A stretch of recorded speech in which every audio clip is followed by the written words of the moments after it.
Alright, I've been asked a couple times now, so instead of replying to everybody all the time, I'm just going to shoot a little video, and then hopefully this will help other people maybe too. So I've been asked about my blasting setup. I've been blasting for a couple years, and I have a setup now that I'm relatively happy with. Blasting is a hard thing to it's a hard thing to do. There's a lot actually. It seems real simple. You just shoot something at something else really fast and it blows paint or rust off of it, right? Well, there's actually quite a bit to it. So this is the setup that I have and I use right now. This is like version 3 of it, and this has been running now all summer, and I've blasted actually quite a bit of stuff with it, and it's been perfect. So I have 2 Kobalt compressors. They both came from Lowe's.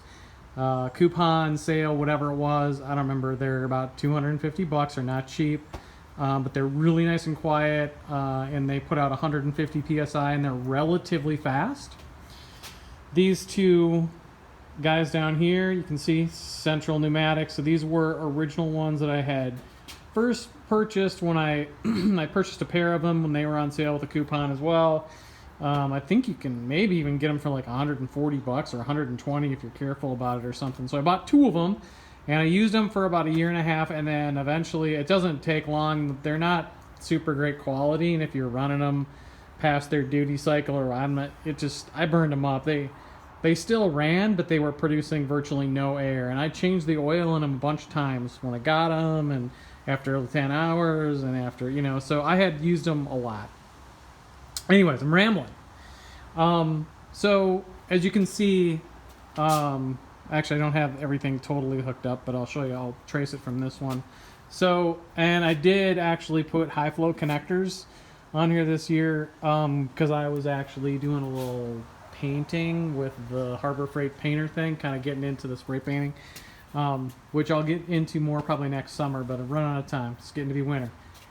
So both these guys will be set up exactly the same. There's actually an out there and an out there, and it's not right here. I have a little jumper that goes from there. So both of these 2 compressors then fill up their like whatever child tank. This is just a tank, right? And then those guys are all put together through this T, and then this guy runs out, and then this is my hose that runs outside when I do my blasting. So 150 psi. I don't know what the rating. It says 4.5 at 90, with about. So what do I have? So these are 221s plus 226, so it's about 90. So almost 100 gallons of capacity, and once it's all charged up to 150, I can go for maybe 5 minutes, 10 minutes. And honestly, that's usually enough. And then I'll stop, move stuff around or whatever. If you're gonna do like big stuff, like an entire car frame, when I've done that kind of stuff, I've taken it to someone, because it would take you all day with this setup. You need a huge compressor. But safety stuff. So I have a blasting, this is a hood. The important part is get a supply of, and I just found some plastic, and it's not really like, it's not like shatterproof Lexan or whatever, but anything that where you have on the outside of your person, your body, when you're blasting, it's going to just get pelted with your blasting media. And I blast out in the open. I don't have a cabinet or an enclosed area, so I only blast outside in the fresh air. So this will get all frosted up and stuff, so you just have to have, and I think I might, yeah, so I just cut them out, and there's peel off plasticky thing. And I don't remember where I found it, someplace, and it's real thin, it's not real thick, because you'll, like I said, this will get frosted up really quick. You can blast for, I don't know, maybe 20-30 minutes with it, and it'll be so frosted you can't really see. I also have a set of gloves. I think the blasting hood came from Northern Tool. These came from Amazon. They're just like, I'll put some links in the video description. And I use an old windbreaker just to keep the sand off me and stuff, and I don't, because I kind of have, when I'm going to blast, I have my blasting clothes, and I don't wear those in the house or anything. I just immediately remove those, and then they're not. So I'm not tracking micro silica all over the place because it is kind of dangerous. You gotta use your noggin. What else? I do underneath my blasting hood. I do I like this 3M mask. This particular one is a 7502 in the M. Stands for medium, I believe. And P100s, according to the safety guidelines that I've seen, are acceptable for passive contact of micro silica. So, like I said, I've been doing it for a while. I'm not suffering from silicosis yet. Hopefully not. I think as long as you're not in an enclosed area, I mean, anytime you blast, you're going to create a hazard. You're going to create toxic micro silica, and so don't do it in an enclosed space. Do it outside, and do it in a place where it's not going to harm other people. Hearing protection, as my 15-year-old son likes to say, these are big boy earmuffs. These are the 3M PELTOR or PELTIR, or I don't know. These are, and I'll put a link to these ones too. These are the X5A. I really like the 3M, these particular ones. I've tried a lot of different hearing protection over the years, and these are like the ones that the guys at the airport wear. And like I said, my son calls them the big boy earmuffs. They're not particularly attractive, but they're really pretty comfortable. They're pretty light. They're not too expensive because this kind of stuff you're gonna wear out and wreck anyways eventually. Really happy with those ones. What else? Oh, the actual sandblasting pot. Like I said, I'm kind of cleaning up for winter time, so I'm trying to get everything. So this is just a central pneumatic 50-pounder,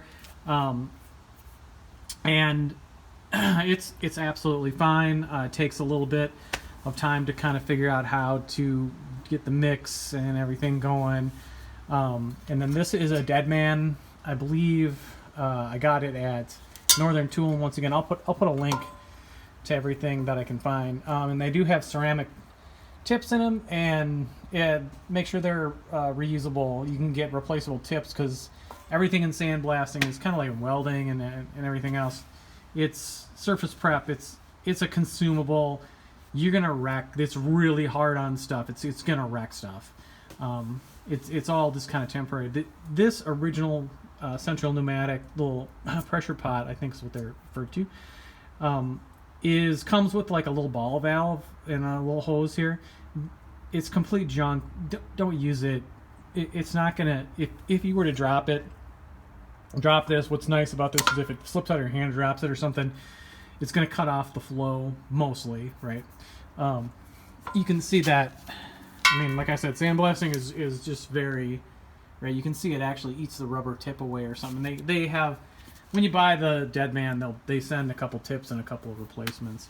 You can order stuff from the company. Just make sure you can get replacements and or these wear parts, because things do wear out if you're going to use them a lot. Media, I don't have actually any of the media right now, but I'll show you. I spilled some last time I was doing stuff. So this is a fine sand. I'll give you the link. I just get it at Home Depot, and it's a silica sand, I'm sure, right? But the important thing is it's kiln dried and it is screened or sorted. So you could think that you are going to use play sand and stuff to to sandblast, but you're not. Or at least through the setup that I have. So you need to make sure that it's kiln dried and sorted. And sand holds a ton of moisture. It's actually really quite surprising how much moisture is, and if it's wet, it will not go through a pressure pot. And like I said, I just blast outside, like trying to get rid of all my junk for winter. You can see where I have been blasting out here in the woods, and I have a piece of expanded steel that I pop up onto a picnic table that I use to make the blasting a little bit easier, but I just shoot it out into the woods, and I've been doing it for a while. There's probably, I don't know, out in just this area it kind of gets lower or whatever, there's probably several thousand, maybe even 3,000 or 4,000 pounds of sand out here, and you'd never even know. So that's the setup that I use. Sorry, I'm not going to demo like it's going on because like I said, I'm kind of trying to get ready for winter and put stuff away. So I'm not really blasting right now. Hope it helps. Thanks.